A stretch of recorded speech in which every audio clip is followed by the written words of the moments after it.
I recently found out that my wife of 17 years cheated on me. She's been married for 17 years, and we don't have any kids. She's divorced once, and she has two daughters, 28 and 23, who I helped raise. Before we got married, we had a few minor issues, but nothing major. I'd say we've always been pretty open with each other about everything, whether it's work, venting, sex, or how we're feeling. We'll often just talk on the couch about life and philosophy in general. I felt like we had a great connection and a pretty fulfilling sex life. We are both in good shape and maintain a healthy lifestyle. I work in the medical field, and due to things being what they are, I've been putting in a decent amount of overtime over the past 5 months. She works in a legal consultancy and has been working from home for the past 5 months, which has made things a bit distant, but on our days off we're pretty tight. I changed the filter on the Dyson fan in our bedroom last night. I asked my wife if I could use her phone to update the app to reset the filter alert. Mine was on the charger next to the front door. I noticed she had put on a pattern unlock, and I was kind of curious about that. As I was finding the app on her phone, a notification for Snapchat popped up. My stomach dropped immediately when I read the small tag, "I'll bring the special toy." Tight changed the filter on the Dyson fan in our bedroom last night. I asked my wife if I could use her phone to update the app to reset the filter alert. Mine was on the charger next to the front door. I noticed she had put on a pattern unlock, and I was kind of curious about that, so I asked her about it. As I was finding the app on her phone, a notification for Snapchat popped up. My stomach dropped immediately when I read the small tag. It said, "I'll bring the special toy." My brain understood the words, but my mind just stopped functioning. She asked what was wrong. After I guess several minutes of me just sitting and staring at the bedroom fan, my wife has an obligatory quarterly out-of-town meeting that puts her 2 states away for 5 days every business quarter. I knew it was about this coming trip. Monday, I've been using Reddit for years anonymously. I've read hundreds of stories that began like this, and never once have I thought about it. It said my brain understood the words, but my mind just stopped functioning. She asked what was wrong after I'd been sitting and staring at the bedroom fan for several minutes.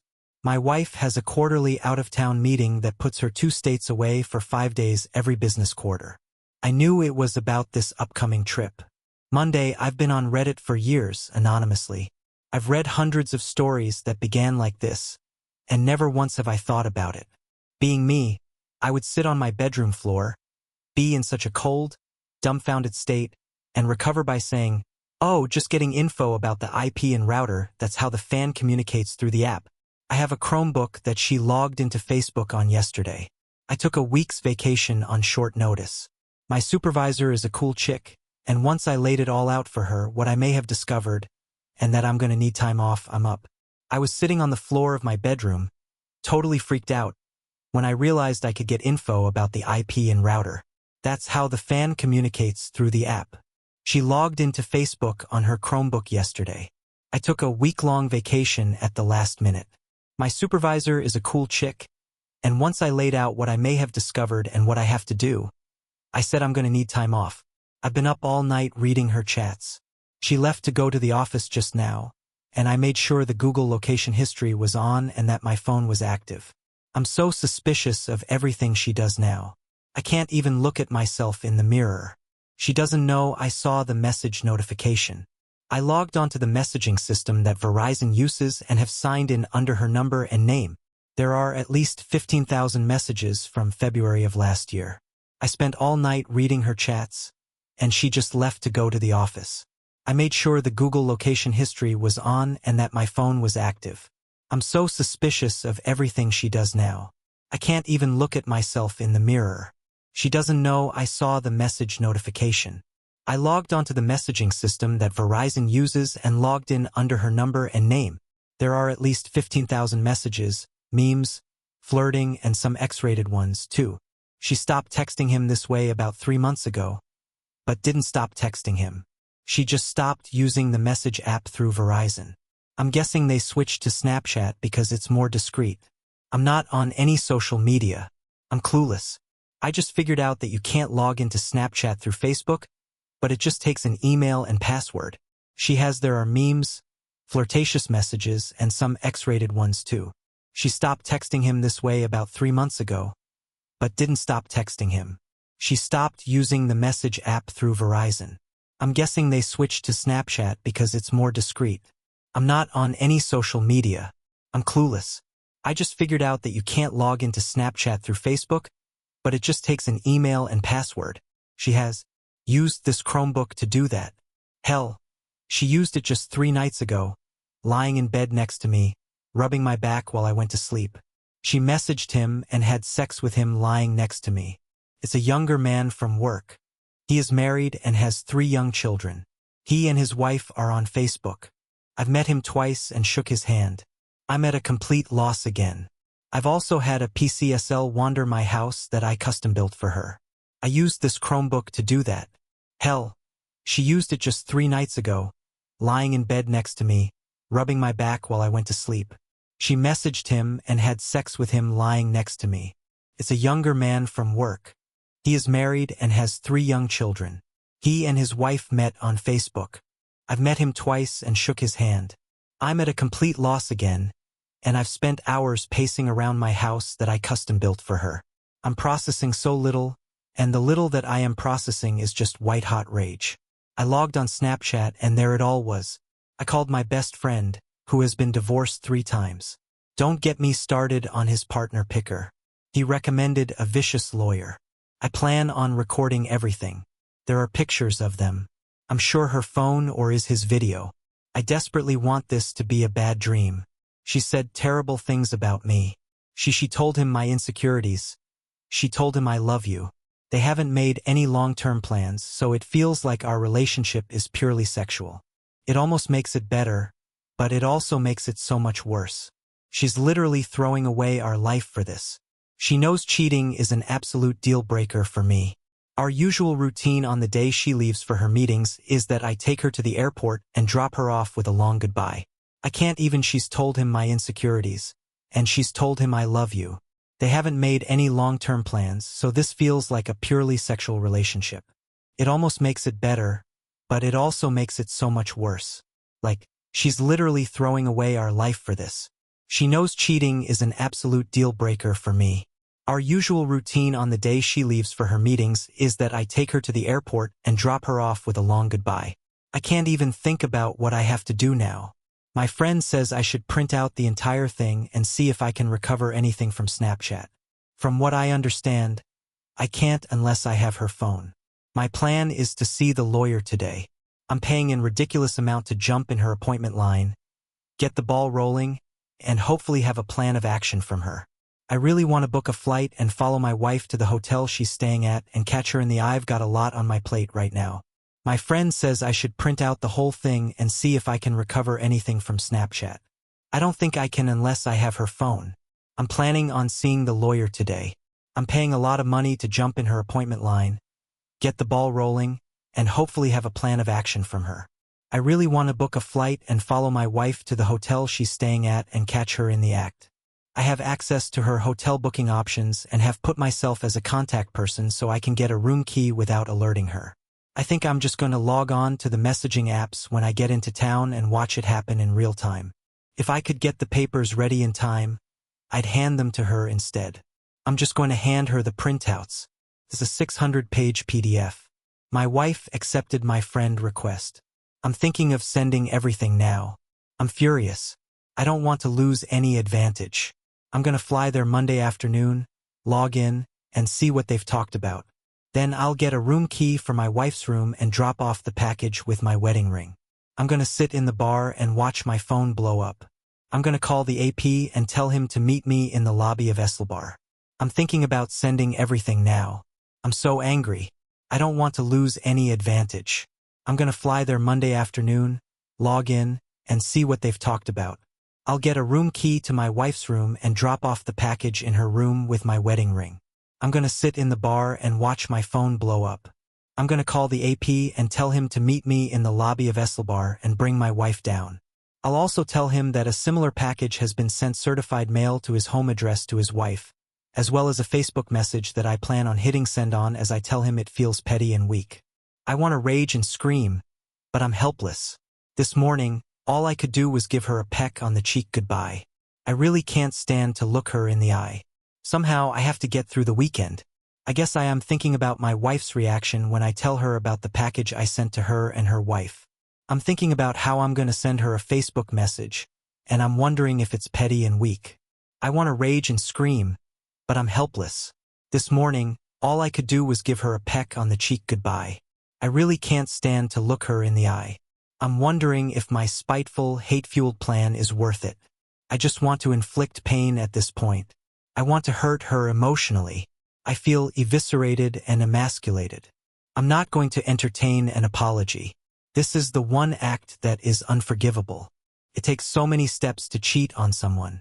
They can all be stopped until the sin is complete, and then it is done. Should I just confront her tonight?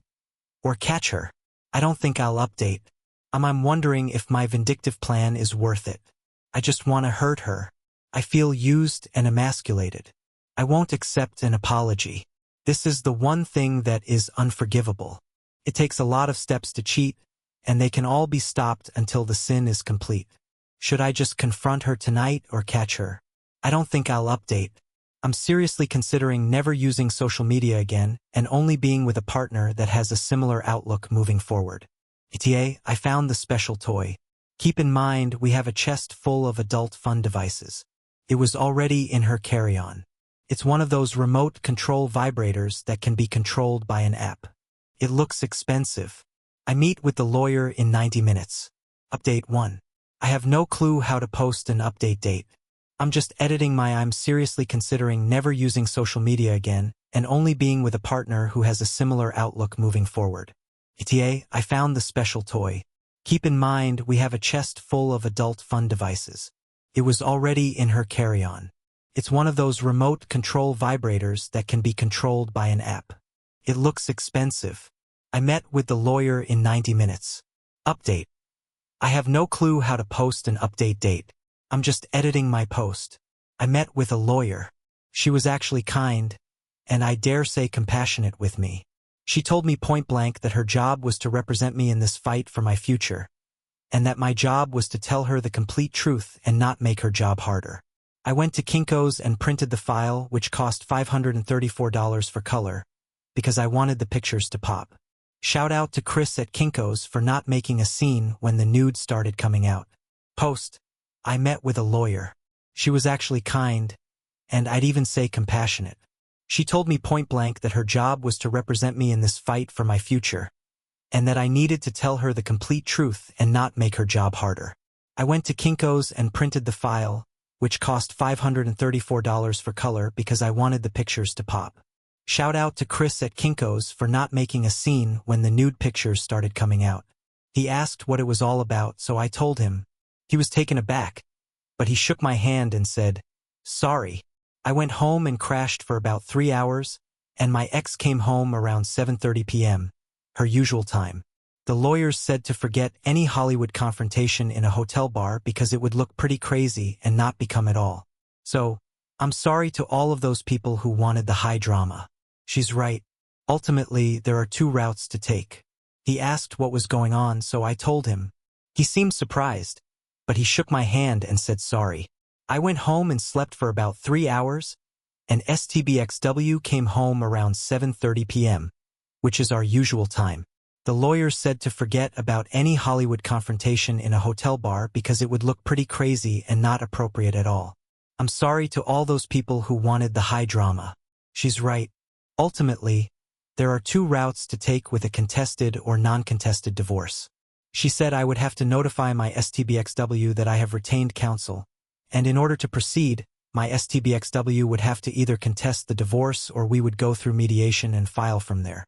So, she got home about 2 hours ago.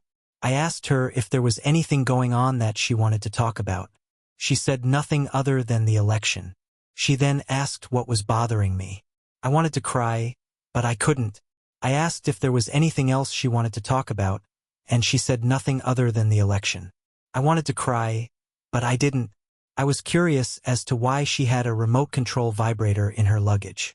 The look on her face was actually more telling than anything I've ever seen. She looked panicked and pale. She began to breathe faster and sweat.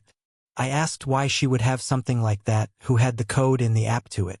She started to cry, and I pulled out my 3-file folders worth of text exchanges. I asked if the app's wife would have. I was shocked. I asked why she had a remote control vibrator in her luggage. The look on her face was actually more telling than anything I've ever seen. She looked panicked and pale.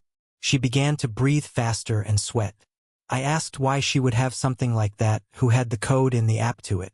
She started to cry and pleaded that she could explain. I said she had 5 minutes to do it. Of course, she couldn't.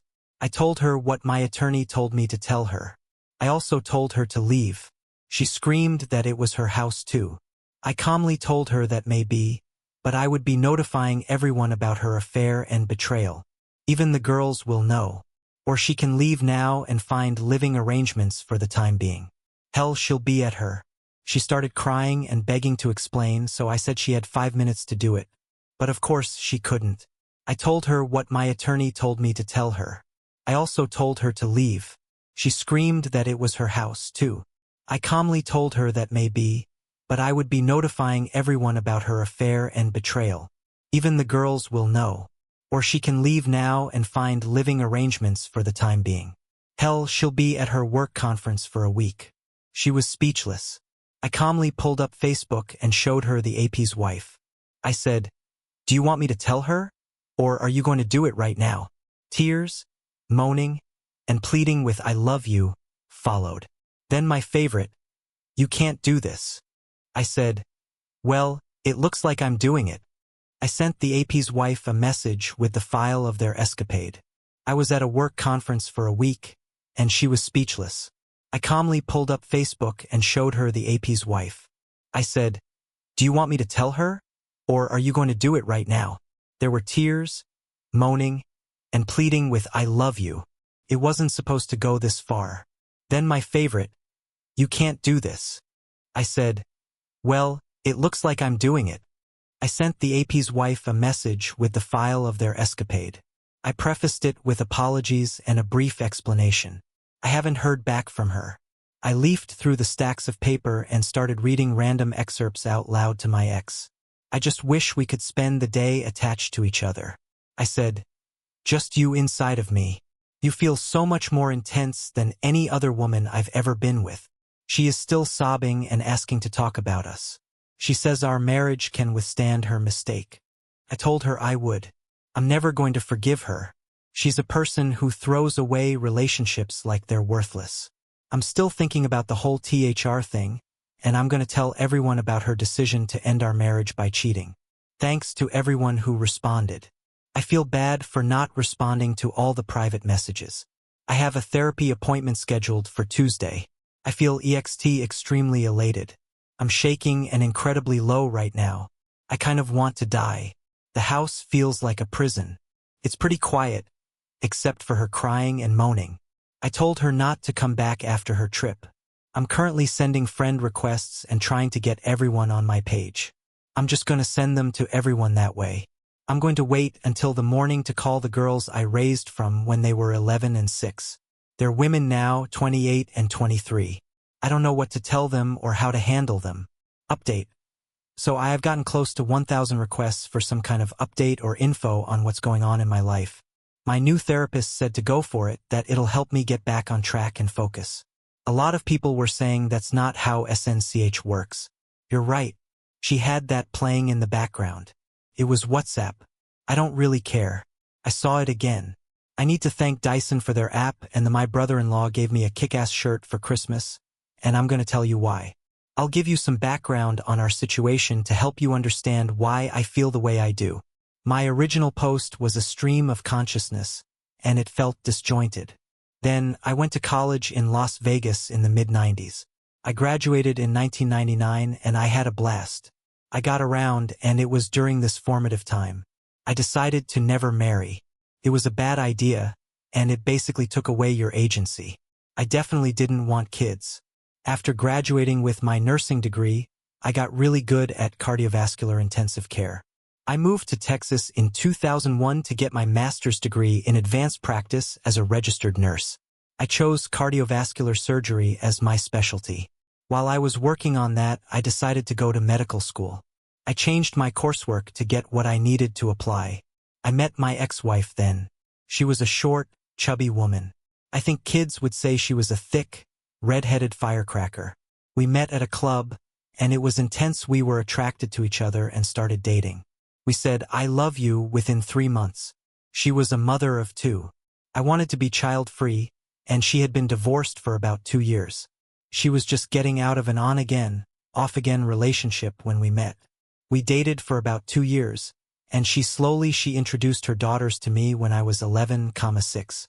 One night, she sat me down and gave me a pretty hard but pragmatic talk about us, where we were at the time and what she needed from me or any other partner.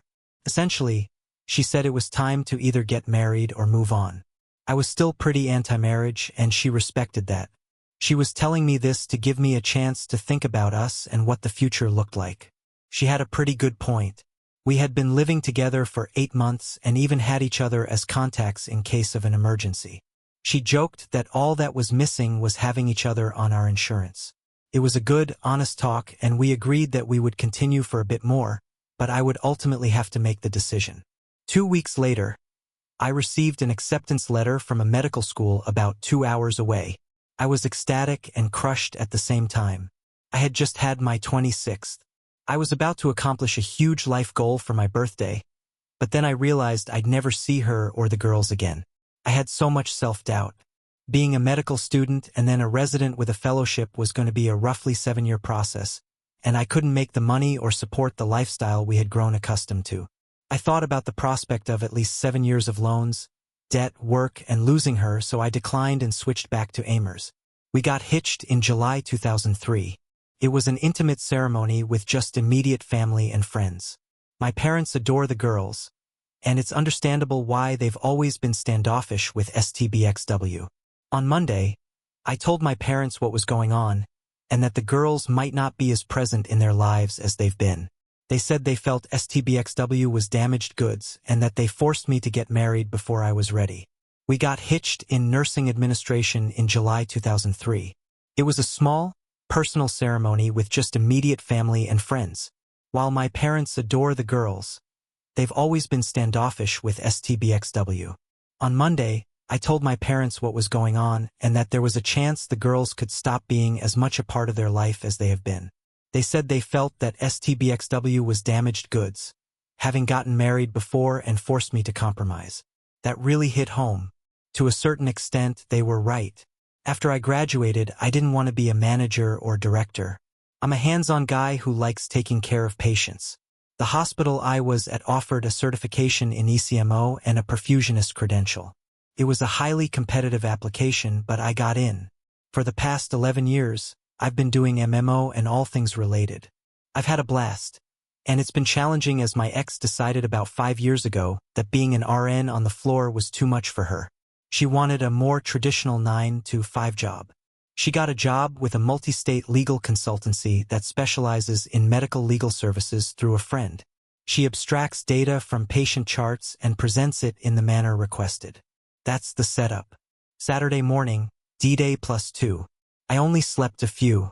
Well, as heartbreaking as it was, my STBXW decided about 5 years ago that being an RN on the floor was done.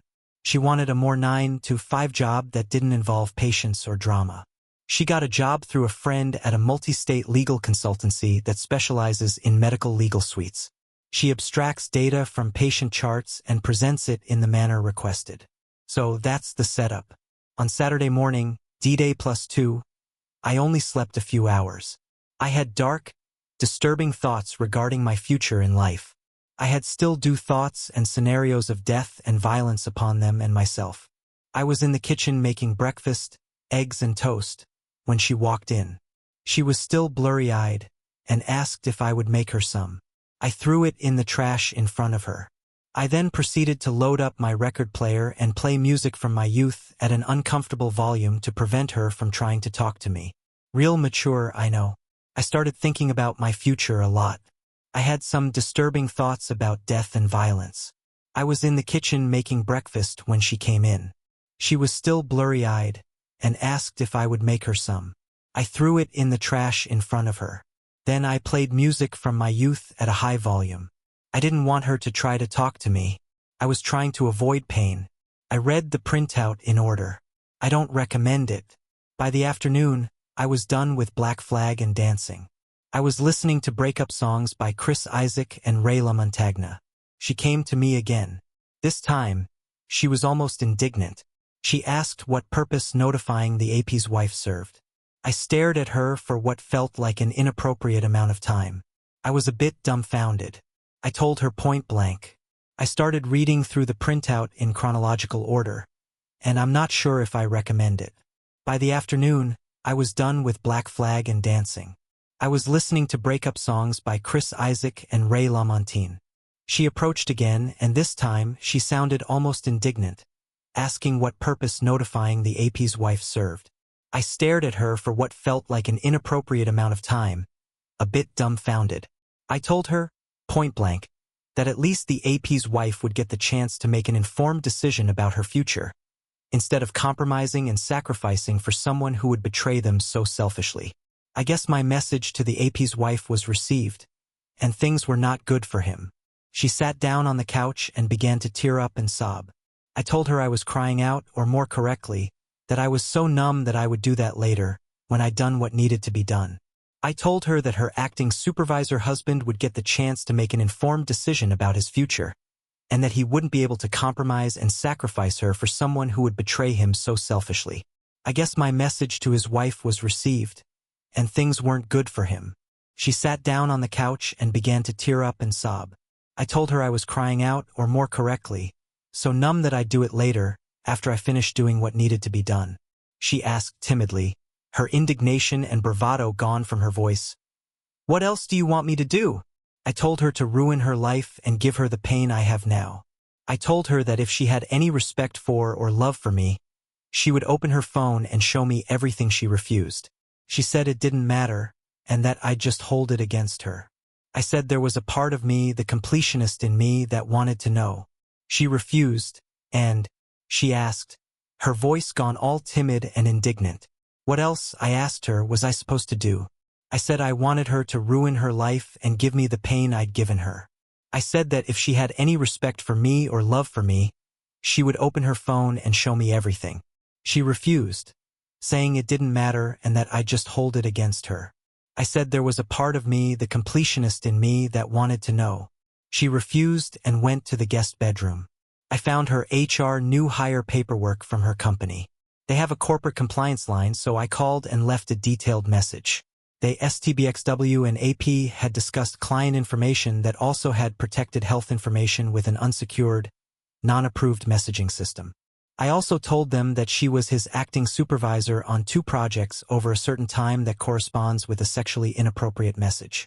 Lastly, I said that they both used their subsidized phones to transmit pornographic materials and pictures of a sexual nature. I went to the guest bedroom and found her HR new hire paperwork from her company. They have a corporate compliance line, so I called and left a detailed message. They had discussed client information that also had protected health information with an unsecured, non-approved messaging system. I also informed them that she was his acting supervisor on 2 projects over a certain time period, and that corresponds with a sexually inappropriate message. Lastly, I said that they both used their subsidized phones to transmit pornographic materials, pictures, and sexting videos, which was a big no-no as well. I've viewed myself as a peaceful and rational man my whole life, so this is a broken part of me. I don't know where all of this anger has come from. I am somewhat worried, like, will it stop? I know in the long run, I'll have to accept her apology and forgive her for her mistakes. I just don't know if I'm capable, and it is worrying to me. That evening, I continued to notify family, and I've never been one for ing videos, and that was a big no-no for me too. I've always seen myself as a peaceful and rational guy. This whole situation has really broken me. I don't know where all this anger came from. I'm a little worried, like, will it ever stop? I know that in the long run, I'll have to accept her apology and forgive her for her mistakes. I just don't know if I can do that. It's been really stressful, and I've been telling my family and friends about the situation and her actions. I called a physician friend and asked for a favor, a checkup and an STD check. He had questions and I answered them. My eyes got heavy around 8 on Sunday, D-Day +3. I decided to drive to see the girls, who live about 3 hours away. The youngest is still in college for another semester, maybe longer, thanks to 2020. I've had some pretty extreme feelings about them since this began. I've formed a respectful, friendly relationship with them, but not I'm friends with the situation and her actions. I called a physician friend and asked for a favor, a checkup and an STD check. He had questions and I answered them. My eyes got heavy around 8 o'clock Sunday, +3. I decided to drive to see the girls, who live about 3 hours away. The youngest is still in college for another semester, maybe longer, thanks to 2020. I have had pretty extreme feelings about them since this began. I have formed a respectful, friendly relationship with them, but not a fatherly one. The oldest, especially, we are cordial, but there is always that feeling you're not my dad. Vibes between us, the youngest, not so much, but when they are together, it's more prevalent. I left early Sunday, around 5 a.m., and arrived at their condo. Their father pays for it. Just after 8:45, I had kachis and good coffee for them. They were immediately worried about their mother before I said anything. I told them point blank the situation. I'm not really their dad, but we're cool. The oldest kids are, especially. But there's always that feeling you're not my dad. The youngest, not so much, but when they're together, it's more obvious. I left early Sunday, around 5 a.m., and got to their condo just after 8:45. I had kachis and good coffee for them. They were immediately worried about their mom before I said anything. I told them straight up what was going on and that their mom would probably be moving in the next 3 to 6 months. I can honestly say it was best to do and say this in person. I told them everything. I was disappointed in her. I then told them that I wasn't there to get them to take sides, but they were adults in a special circumstance within our relationship. If they decided they didn't want to interact or have a relationship with me, that was okay. I would be somewhat let down but also relieved, I told them. However, our relationship, or lack thereof, shouldn't affect their grandparents, my parents. They both agreed that they wanted to keep in touch with the grandparents. I left there around 11 o'clock and headed home. I stopped at my best friend's house and cried a little. I had essentially helped to raise them as best I could. Their dad was mostly absent during their childhood and started another family 6 hours away. My best friend decided that I had drunk enough over the past 72 hours. I was wiped, so I crashed at his place that night. I had noticed STBXW had been blowing up my phone after I left the girl's place. Oh well, I was too tired and in too dark a place to care. On Monday, D-Day +4, I arrived home around 8 and noticed her Porsche was still there. I thought for a moment that she had Ubered or gone to the airport, but no, she hadn't. She was up and had breakfast made. She asked me to sit down and I did eat with her. She asked how it tasted and I said it was like static. I told her I've had a hard time tasting and feeling anything other than bitterness and anger for the past 5 days. She had called in sick at work and didn't go to her quarterly meeting. She tried to start talking about how worried she was for me and that she loved me so much. She got a call from her oldest yesterday around noon, and they were deeply disturbed by her behavior. I laughed as I did it. I realized it wasn't a funny laugh. It had a manic kind of feel to it and took me by surprise. I said, "Oh, you love me so much? You've had 1.5 years of air behind my back? You love me so much? You're with another married man? You love me so much?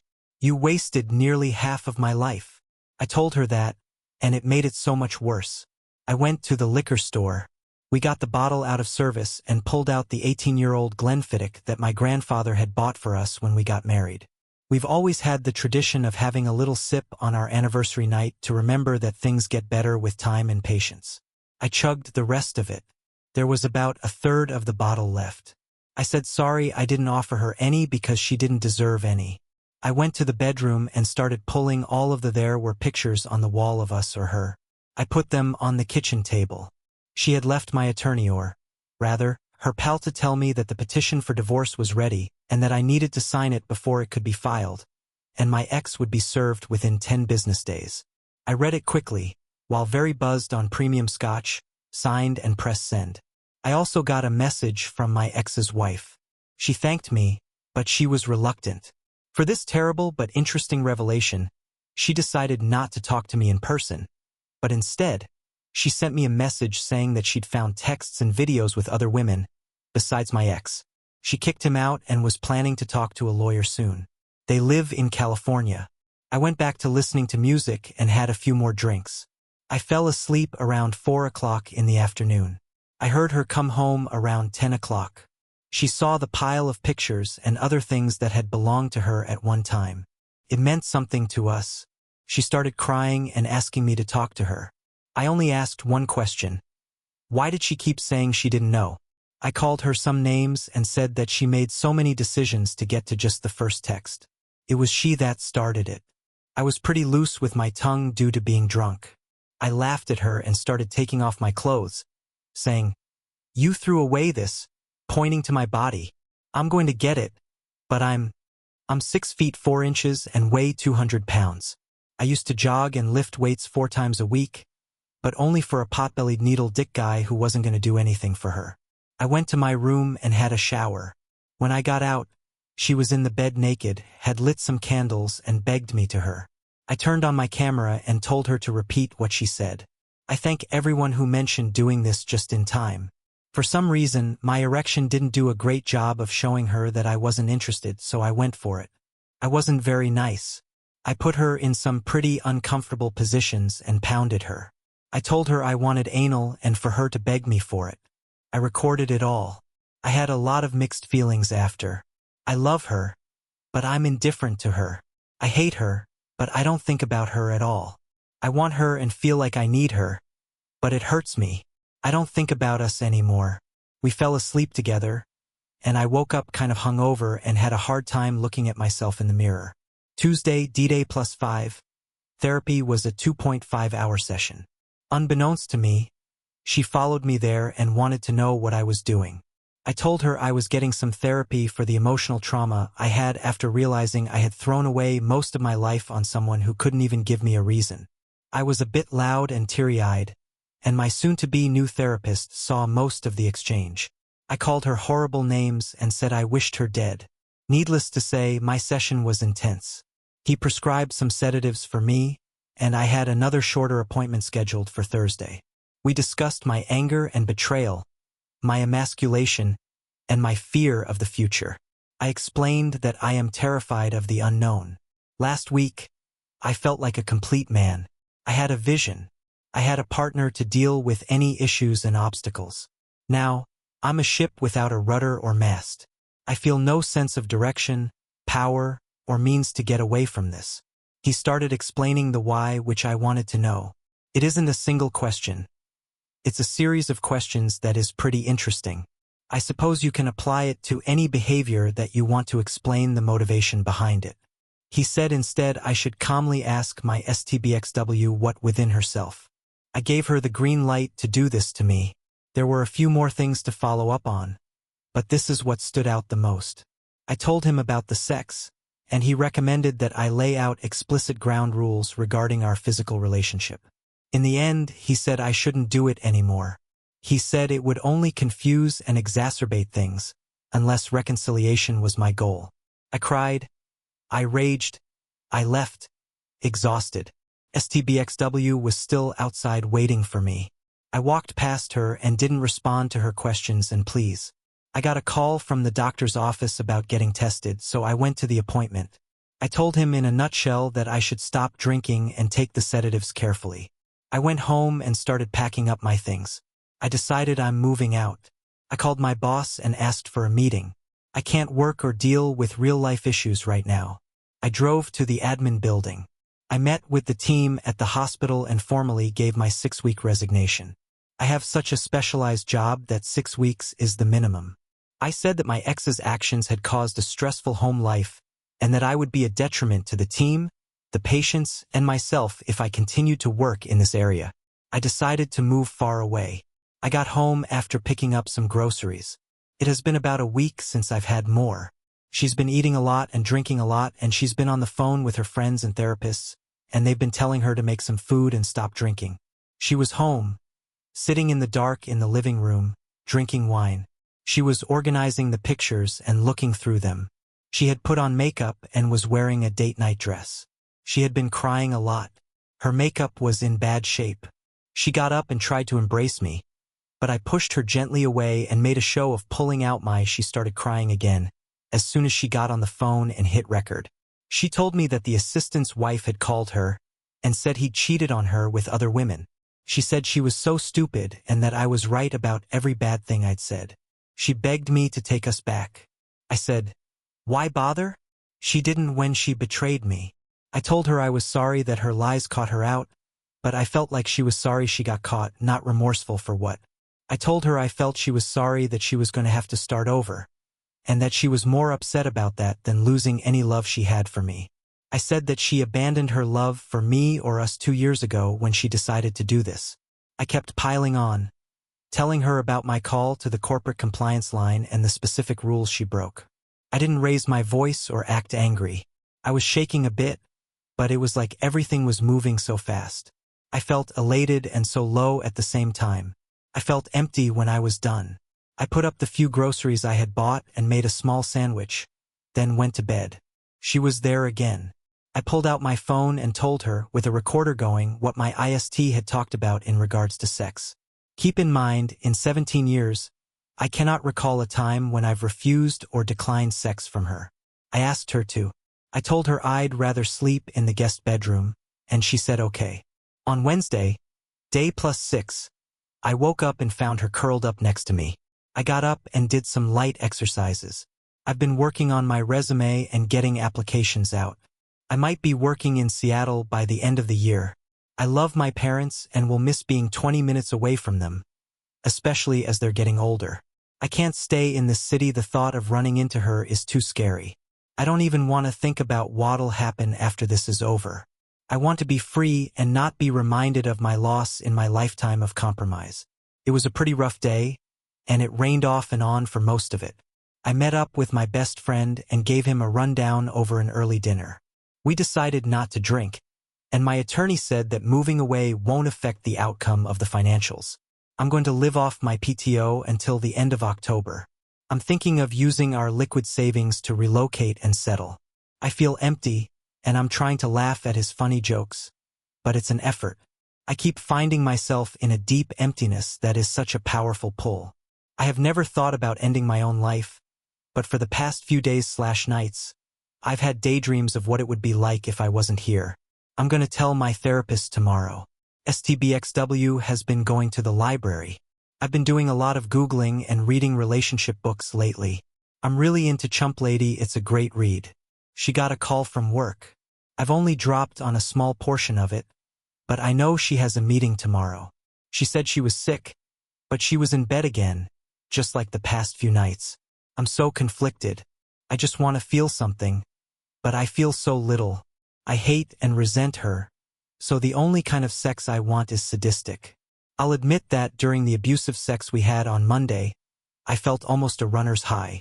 But then there was a crash, and the next day I was angry at myself. I'm having some doubts about not wanting her back. I know she's a great person, but I don't know if I can forget it or forgive it. I'm a tangled mess. I told her the ground rules with my phone recording in regard to sex. I told her that it didn't indicate reconciliation or some covert. I gave her a signal that I wanted, and I told her that this was probably funny and not healthy. I said that I wasn't going to be gentle, and I wasn't going to care about her feelings or needs during it. She got teary-eyed and said that she understood. Quietly, she said that she deserved it. Then she rolled over and got on all fours. Thursday, D-Day +7. I woke up with her spooning me. I laid there for a while and heard her breathing change pattern. I could feel her looking at me. I asked, "What's up with that?" I turned my back on the meeting. She said it was an HR rep and it was probably going to be bad. I said, "Yeah, sure." She asked what she could do to make us right or equal again. I didn't say anything. She offered an open marriage on my end, saying she wouldn't persuade anyone, but I could. I chuckled and said, "No, I don't trust her." She said that was fair. We had this conversation with my back to her. It was easier than looking at her. I get mad when I see her. I asked her what I did in this marriage that made her so unhappy. She said I was beyond great. I chuckled again, and she said that obviously that didn't matter. She said it was an adventure, like she lived off the rush. She didn't realize until it was way too late that if she got caught or if something went wrong, everyone would be hurt. She said it was a huge relief and an unforgettable pain. When I confronted her, I got up and made us breakfast. I went to my therapist. I told him my plan with work and that I'd already gotten responses to my applications. I filled him in on everything about STBXW and the sex. We discussed my usual thoughts and went over the process involved with them again. He wasn't judging. He just wanted me to be sure I didn't get confused, or if I did, to stop and process it. The session was only 1 hour and 55 minutes, and I felt that weird calm again, like nothing matters for now, everything just is. When I got home, she was sitting in the living room. She told me she'd been fired for breaking protocol with client information and violating data security protocols. I said, "Well, that's too bad." I exercised and made a nice dinner. She joined me. We didn't say much while we were sitting in the living room. She told me that AP had been fired too. I said, "Good." She told me she hadn't had contact with him in 5 days. I asked why not. They were both free now. She could fly out to her soulmate and they had a great time, but now she says I was the only one she wanted.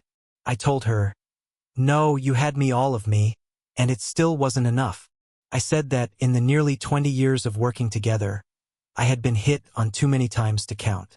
I managed to not fall in love or with anyone else, but now I am so bitter and angry because of the compromises I made. She asked what compromises, and I told her about my desire to go to medical school. I decided to get married and be stable by not wanting kids, but then I realized that they were a part of her. I accepted them and compromised. I said I made those compromises for our love, but obviously I had misplaced my trust and love in her. I told her that if I could go back in time, I would tell 26-year-old me to pass her up. She asked again what she could do to bring us back together. I told her that I will not ever compromise for her again, and that means I'm not sure I can have a healthy relationship. I told her I'd never love her again and that, at best, I'd treat her like a sex toy. Otherwise, she wouldn't be part of my plans or thoughts. I told her it was just a week ago that she was the first person I thought of when I woke up and the last person I thought about when I went to sleep. Now, it hurts too much to think about her. I'm going to walk away from this. I feel like it's starting to constantly remind me. I'm grateful to the people who were so kind and shared their stories with me. It's been really helpful, but I keep replaying things and feeling confused. I'm not sure what I want. I don't know if I'll ever feel 100% about anything with her again. I have appointments with my therapist every other week for the next 4 weeks. Hey, 3 sorry good people. My inner Hemingway is not back, and unfortunately, this isn't going to be nearly as touching or intense as my beginning of this beautiful disaster. It's been an interesting 5 weeks. I've learned more. I moved out about 3 days after my last update. STBXW constantly texts and leaves notes on my apartment door and car. I told my lawyer, who offered to write her a stern cease and desist letter. I'm thinking about it. My therapist has complimented I'm doing well, and I'm sure I can handle the anger, sadness, and depression I felt at first. I agree with my ex that we had sex one last time the night before I moved out. I told her again that it didn't mean anything and wouldn't make me change my mind about reconciliation. She said she understood, but I'm not sure she knew about the divorce petition I filed in October. The love bombing and attempted hoovering has she's been acting a bit psychotic since early January. If she stays true to her word, the early part of the process will be quick. If she wants to fight, that's fine. She got another job about a week after she was fired, which shows that it's who you know. I'm good. I've acknowledged her shortcomings as a person and as a spouse. I told her I'd never forgive her, but I've accepted what happened and I'm living my life. I've had 2 unexpected surprises over the last 3 months. A few weeks later, my stepdaughters came to visit. I told them straight up that if their mom put them up, they didn't need to do it. My oldest insisted. It turns out they'd had a long talk with their mom about this sordid affair, and our relationship came up for discussion. My oldest stepdaughter had always been pretty resentful about me. Well, she apologized for that. It turns out her assumptions about me were wrong. When I was introduced to them, my STBX, we'd been dating for about 4 months. There was definitely some overlap with the on and off guy, and before we dated, my ex had been in an on and off relationship with a man my stepdaughters hadn't met. My ex's first husband had cheated on her, and she tried to reconcile. They did for about a year, then she decided to have a revenge affair. The on-and-off guy. Well, my stepdaughters thought I was that guy, their father.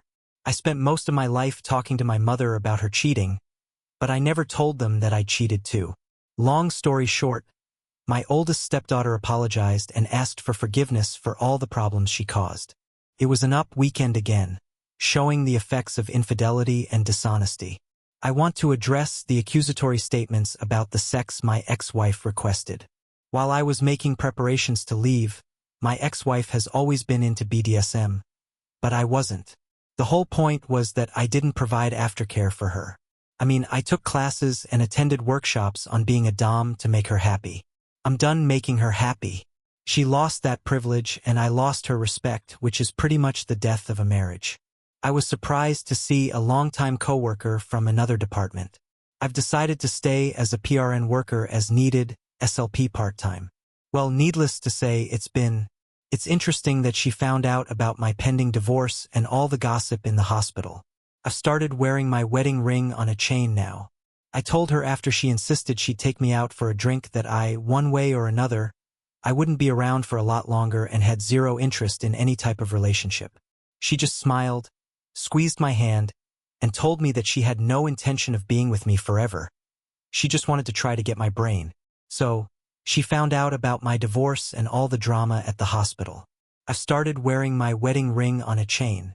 After she insisted on taking me out for a drink, I told her that I wouldn't be around for much longer and was totally not interested in a relationship. She just smiled, squeezed my hand, and said she wasn't planning to be with me forever. She just wanted to have fun and try things out. She's been spending the night a couple of times a week, which I've enjoyed. She even helped me pack my carry-on and dropped me off at SLP. SLP picked me up at the airport for my interview in Seattle. I crushed that interview. Then, I got a call from a travel agent who had a bunch of opportunities for me. I kind of liked the option of the travel gig and just crashing at my parents between contracts. I'm not sure what I want to do. I've been spending the night a couple of times a week with her, and it's been great. She even helped me pack my carry-on and dropped me off at the airport. SLP picked me up at the airport for my interview in Seattle, and I did great. I got a call from a travel agent who also had a bunch of opportunities for me. I kind of liked the option of the travel gig and just crashing at my parents between contracts. I'm not sure what I want to do yet. It's oddly terrifying to not be responsible for another person and be this liberated, basically instantly. My lawyer said that there is no alimony or spousal support. She also said that it's a no-fault state, so infidelity doesn't affect the actual divorce. However, she said that infidelity with proof does affect the division of assets. She said it might even swing up to 70-30 in my favor. The sale of the house is inevitable. I'm a realtor, so I'll run comps, and it will. It's wild how free I feel, not having to deal with alimony or spousal support. My lawyer said it's a no-fault state, so cheating doesn't affect the divorce. But if there's proof of cheating, it can impact the division of assets. She said it might even favor me by $7,030. The house sale is bound to happen. I'm a realtor, so I'm running comps. It'll be a decent amount, not enough to justify 17 years down the drain, but I'm thinking of a 3-month European tour. I'm feeling good again, and it's been pretty positive. I'm not in the best place, but definitely not as bad as I could be. Thanks, Redditors. Some of y'all's chats were amazing, coupled with therapy. This is my last update. I'm going back to lurking anonymously. I hope I never have to post again.